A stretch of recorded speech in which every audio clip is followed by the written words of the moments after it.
देखिए प्रश्न ये 6 नंबर का है, ध्यान दीजिएगा। 6 नंबर का प्रश्न है। एक त्रिभुज का एक कोण दूसरे त्रिभुज के एक कोण के बराबर हो तथा इन कोणों को अंतर्गत करने वाली भुजाएं समानुपाती हो तो सिद्ध कीजिए कि दोनों त्रिभुज समरूप होते हैं। इसी का एक दूसरा प्रश्न इसी आधार पर बन सकता है कि एक त्रिभुज के एक कोण दूसरे त्रिभुज के एक कोण के बराबर हो तथा इन दोनों कोणों को अंतर्गत करने वाली भुजाएं एक ही अनुपात में हो।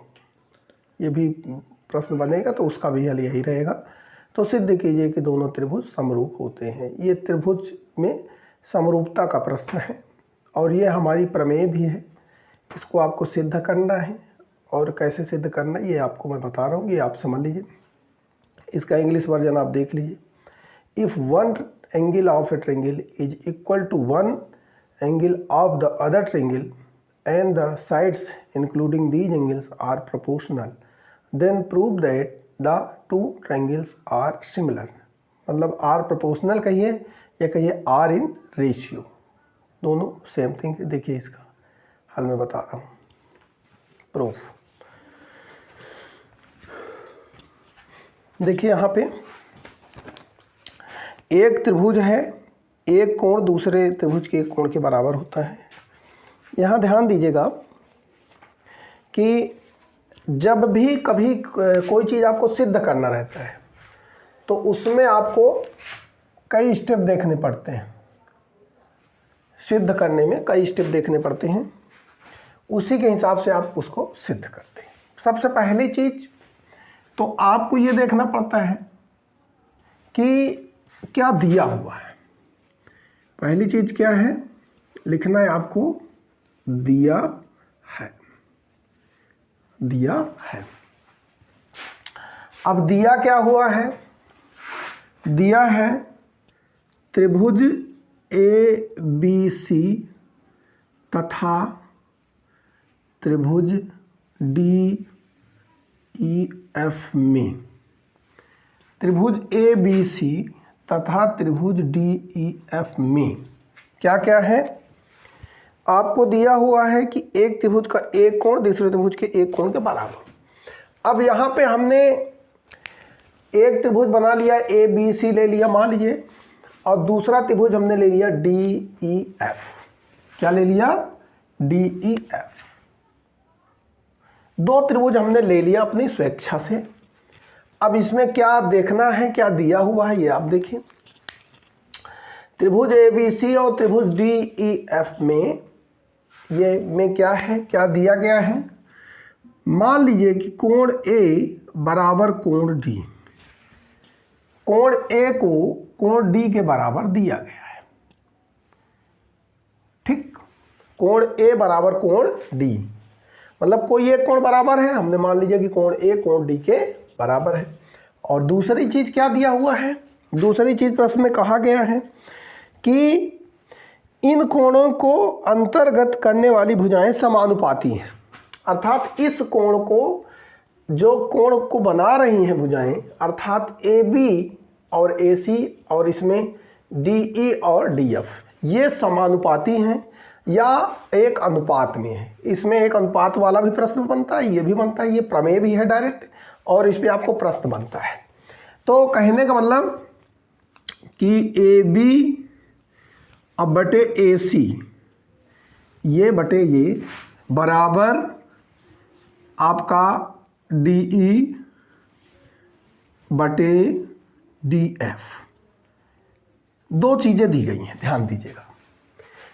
हमने मान लिया एक त्रिभुज ABC, दूसरा त्रिभुज हमने मान लिया DEF, और उसमें A बराबर D हमने मान लिया। अब A बराबर D मान लिया तो इसकी ये भुजा बटे ये भुजा बराबर ये भुजा बटे ये भुजा, ये है, ये दिया गया है। ठीक, अब दिया है के बाद अगला काम आपका क्या रहता है, सिद्ध क्या करना है। क्या देखना है आपको, नंबर 2 पे आपको देखना है सिद्ध करना है। ये आपको विधिवत ऐसे लिखना पड़ेगा, 6 नंबर का प्रश्न, ध्यान दीजिएगा। सिद्ध करना है। देखिए सिद्ध करना क्या है, दिया हुआ है कि त्रिभुज ABC को समरूप त्रिभुज TEF, ध्यान दीजिए ये समरूपता का चिन्ह है। ये किसका चिन्ह है? समरूपता, अर्थात त्रिभुज ABC को त्रिभुज DEF के समरूप दिखाना है। इतना बात हो गया। फिर अगला काम क्या है?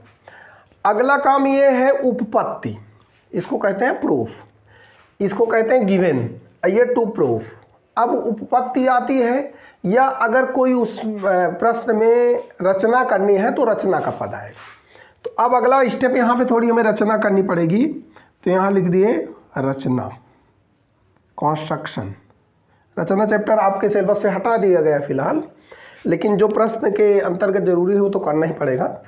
रचना का मतलब ये है कि क्या ऐसी आपको रचना करनी पड़ेगी। तो एक इसमें रचना करनी पड़ी। रचना क्या है? देखिए कि AB बराबर DP और AC बराबर DQ लिया और P से Q को मिला दिया। क्या रचना किया आपने?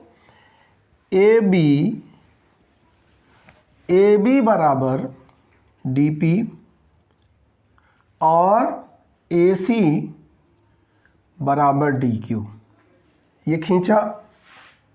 ये क्या किया? ये AB बराबर DP और AC बराबर DQ, तथा क्या किया हमने? P से Q को मिलाया, P से Q को मिलाया या खींचा। इतना हमें रचना करनी पड़ी, इस प्रश्न की ज़रूरत है। अर्थात ये आपको AB बराबर DP और AC बराबर DQ, ये इतना आपको मिलाया। अब देखिए उपपत्ति में आपको चल रहा हूँ कि क्या ऐसे इसका प्रूफ देंगे। देखिए उपपत्ति लिखिए आप, उपपत्ति, इंग्लिश में इसको कहते हैं प्रूफ, PROOF, प्रूफ। अब उपपत्ति में क्या रहता है? ये सारे आर्गुमेंट लिए जाते हैं और इन्हीं का प्रयोग करके फिर इसको आपको हल दिखाना रहता है कि कैसे हम इसको सिद्ध कर रहे हैं। देखिए उपपत्ति में क्या है। सर्वप्रथम आप ये देखिए कि त्रिभुज ABC तथा त्रिभुज DPQ में किसको लिया हमने? ABC लिया और DPQ लिया। देखिए AB बराबर क्या है? DP और AC बराबर DQ। ये आपका रचना से लिखना पड़ेगा। क्या है? रचना से, ठीक। तथा कोण A बराबर कोण D, ये दिया गया है। क्या है? ये दिया है। कोण A बराबर कोण D दिया गया है और ये हमने रचना से लिया है। तो अब आप देखिए, अब थोड़ा आपको कक्षा 9 में आपने सर्वांग समता पढ़ा होगा, थोड़ा सा हम उसकी बात करेंगे। सर्वांग सम कब होते हैं दो त्रिभुज? सर्वांग सम कब होते हैं? जब अगर आपके पास दो त्रिभुज हैं, क्या हो? दो त्रिभुज हैं और दो त्रिभुजों में संगत भुजाएं बराबर हों और उनके अंतर्गत कोण बराबर हों। जैसे मान लीजिए ये A मान लीजिए, इसको D मान लीजिए फॉर एग्जाम्पल, ये कोण इसके बराबर हो और इसकी संगत भुजा ये इसके बराबर हो और ये भुजा इसके बराबर हो, तब ये दोनों त्रिभुज क्या होते हैं? सर्वांग सम होते हैं। क्या होते हैं? सर्वांग सम। तो यहाँ पे उसी का हम प्रयोग करेंगे। तो यहाँ लिखेंगे, इसलिए त्रिभुज ABC क्या होंगे? सर्वांगसम त्रिभुज DPQ के। क्या होगा? इन दोनों आधारों से ये आपका हो जाएगा। यहाँ आपको कौन सी कैटेगरी आपने लगाई ये आपको बताना है कि किस वजह से आपने लिख दिया। तो यहाँ आपको लिखना पड़ेगा भुजा कोण भुजा। तो यहाँ लिखिएगा भुजा कोण भुजा सर्वांग समता, भुजा कोण भुजा सर्वांग समता नियम से, भुजा कोण भुजा सर्वांग समता नियम से ये होंगे। अब एक बात यहाँ पे और आपको जानना है कि अगर दो त्रिभुज या दो आकृतियाँ सर्वांग सम हैं, क्या हैं? सर्वांग सम हैं, तो निश्चित तौर पे वो क्या होंगी? समरूप होंगी। क्या होंगी? समरूप होंगी। तो यहाँ पे लिखेंगे दिस इम्प्लाइज त्रिभुज ए बी सी समरूप होगा त्रिभुज, ये समरूपता का चिन्ह है, ध्यान दीजिएगा, डी पी क्यू के। ये ऐसा क्यों? इसको समीकरण एक नाम दीजिए, इसकी हमें जरूरत पड़ेगी। ये समीकरण लिखिए, क्योंकि प्रत्येक सर्वांग सम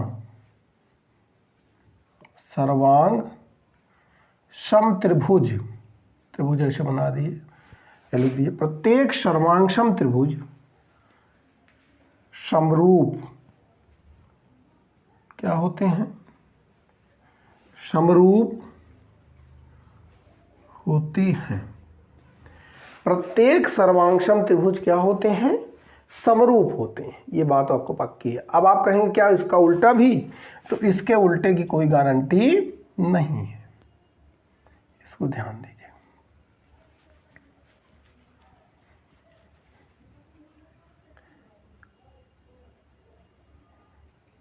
समरूप, प्रत्येक सर्वांगसम त्रिभुज समरूप होते हैं, अर्थात प्रत्येक सर्वांगसम आकृति, चाहे त्रिभुज हो, चाहे चतुर्भुज हो, चाहे पंचभुज, खंडभुज, सबकी यही स्थिति। ये कारण है। तो त्रिभुज ए बी सी त्रिभुज डी पी क्यू के समरूप हो गया। ये समीकरण एक है। ये अभी हम लगभग आधे प्रश्न पे हमें यहाँ तक हम पहुँच गए हैं। इसको आप समझ लीजिए अच्छे से। इसमें कोई दिक्कत हो तो आप कमेंट करके पूछ सकते हैं। अब अगली बात देखिए मैं क्या बता रहा हूँ। अब हम आगे चलते हैं। तो अब लिखिए, अब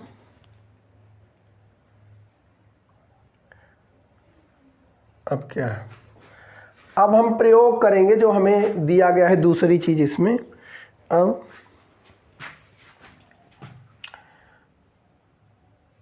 ए बी बटे ए सी बराबर डी ई बटे डी एफ, ये दिया गया है। क्या ये दिया है। या इसको मैं लिख क्या सकता हूं? देखिए अगली लाइन में ए बी की जगह मैं क्या लिख सकता हूं? डी पी बटे ए सी बराबर डी ई की जगह क्या लिख सकता हूं मैं? ए बी बटे ए सी। हाँ, तो डी पी सॉरी ए सी की जगह मैं लिख लूंगा, ए सी की जगह मैं लिख लूंगा क्या? डी क्यू बराबर डी ई बटे डी एफ। इतना समझ में? अभी आप लिख लीजिए, यहाँ लिखिए सिंस, ये लिखिए ए बी बराबर डी पी और ए सी बराबर डी क्यू। लिखिए रचना से इतना, ठीक। तो डी पी बटे डी क्यू बराबर डी ई बटे डी एफ। या आप इसको ऐसे भी लिख सकते हैं, डी पी बचे डी ई, डी पी बटे डी ई बराबर, इसको इधर भेज दिया और लिख दिया आपने डी क्यू बटे डी एफ। क्या लिख दिया? डी पी बटे डी ई बराबर डी क्यू बटे डी एफ। अब देखिए ये क्या रिजल्ट दे रहा है। अब इसमें फिर एक प्रमेय को हम प्रयोग करेंगे जो आप जानते आए हैं कि यदि किसी त्रिभुज में ऐसा है, मान लीजिए इसमें त्रिभुज एक है डी पी क्यू और दूसरा त्रिभुज है डी ई एफ। इसमें यह है कि यदि किसी त्रिभुज में यदि किसी त्रिभुज में दो बिंदु ऐसे हैं कि जो उसको एक अनुपात में विभाजित करते हैं, अर्थात इस त्रिभुज में P और Q ऐसे बिंदु हैं कि इसको अनुपात में, अर्थात dP बटे dE और dQ बटे dF, इस तरह अगर विभाजित करते हैं तो ये जो भुजा आपकी, ये जो इनका मिलने वाला पॉइंट होगा PQ का, और ये एक दूसरे के क्या होंगे, समानांतर होंगे। और ये एप्लीकेशन है किसका, ये है आधारभूत अनुपातिका प्रमेय का विलोम। तो अब मैं ऊपर से मिटाऊंगा, ऊपर से थोड़ा सा मैं मिटा रहा हूँ, देखिएगा जो दिक्कत हो आप समझ लीजिए। तो देखिए dP बटे dE बराबर dQ बटे dF, तो ये क्या मिला आपको, dP बटे dE बराबर dQ बटे dF, ये आपको बता रहा है कि PQ जो है EF के समानांतर हो गया। क्या हो गया, समानांतर। अब ये अगर समानांतर हो गया तो एक बात यहाँ ध्यान दीजिएगा कि ये कोण इसके बराबर होगा। ये कौन सा कोण है, ये कौन सा कोण है, एकांतर कोण, संगत कोण। क्या है, संगत कोण। और ये कोण क्या होगा, इसके बराबर होगा। एकांतर संगत में अलग से आपको वीडियो अपलोड कर चुका हूँ, तो उसको देख लीजिएगा कि ये कोण इसका संगत है और ये कोण इसका संगत है। तो यहाँ लिखेंगे आप कोण DPQ, कोण DPQ बराबर कोण DEF तथा, एंड लिख दीजिए, तथा लिख दीजिए, कोई दिक्कत नहीं है। कोण DQP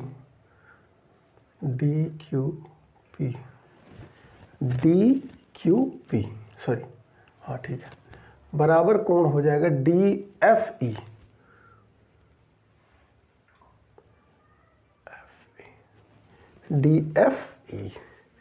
अर्थात ये कोण इसके बराबर हो गया, ये कोण इसके बराबर हो गया। अब इससे क्या रिजल्ट मिला बताइए, इससे आपको क्या रिजल्ट मिला, ये आपके दोनों कोण आपके इसमें बराबर हो गए। तो इसलिए हो गया त्रिभुज DPQ तथा त्रिभुज DEF में क्या हो जाएगा, ये दो कोण बराबर हो गए, तो ये हो जाएगा त्रिभुज DPQ समरूप हो जाएगा त्रिभुज DEF के। ये समरूपता आ गया। और यहाँ लिखेंगे क्या, कारण क्या रहेगा, इसको कहते हैं कोण कोण समरूपता। अच्छा, कोण कोण समरूपता भी होती, कोण कोण कोण से भी समरूपता होती है। तो देखा जाए तो यहाँ पे D भी D उभयनिष्ठ हो गया, और ये कोण इसके बराबर हो गया, मैं दिखा दिया, ये कोण इसके बराबर हो गया। तो ये क्या है, ये आपका उभयनिष्ठ भी D है। तो अगर आप चाहें तो कोण कोण कोण भी लिख सकते हैं, या सिर्फ यहाँ पे दो रीजन दे करके आप लिख सकते हैं कोण कोण समरूपता से, कोण कोण समरूपता से। इसको समीकरण आप 2 दे दीजिए। क्या दे दीजिए, 2। अब यहाँ पे हमें कंक्लूजन निकलना है। क्या निकालना है, कंक्लूजन। पहला समीकरण मैं निकाल चुका हूँ, पहले का ये त्रिभुज ABC त्रिभुज DPQ के समरूप है। अब मैं समझ गया, देखा कि त्रिभुज DPQ किसके समरूप है, त्रिभुज DEF के। तो यहाँ लिखेंगे अतः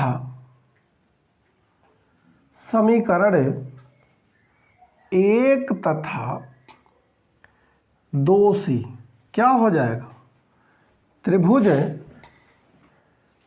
ABC समरूप हो जाएगा त्रिभुज DEF के।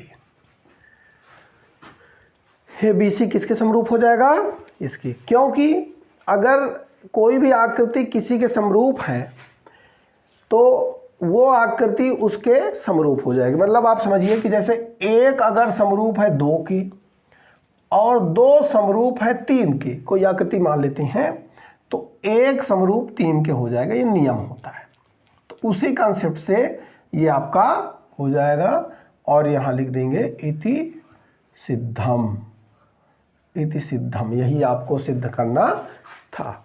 तो ये पूरा प्रश्न है, इसमें बहुत कठिनाई नहीं है, इसको आप करिए। चूँकि 6 नंबर का है तो इसलिए थोड़ा बहुत तो आपको काम इसमें करना ही पड़ेगा। देख लीजिए गौर से।